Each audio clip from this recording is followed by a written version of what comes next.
কেউ যদি অনেক হাসে তাহলে সে ভিতর থেকে অনেক একা। কেউ যদি সবসময় ঘুমায় তাহলে সে অসুখী।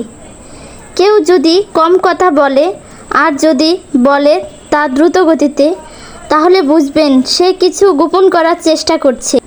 যে ব্যক্তি কাঁদতে পারে না তাহলে বুঝবেন সে দুর্বল প্রকৃতির।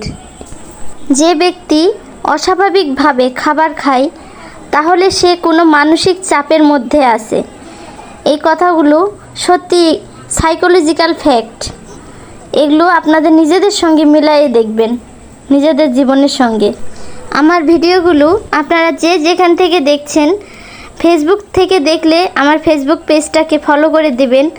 আর ভিডিওটা যদি ভালো লাগে অবশ্যই লাইক করবেন এবং কমেন্টস করবেন।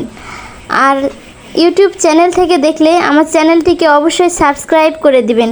তো আজকের মতো আমার ভিডিওটা এই পর্যন্তই। আপনারা সকলে ভালো থাকবেন ও সুস্থ থাকবেন এই কামনায় আজকের মতো আসসালামু আলাইকুম।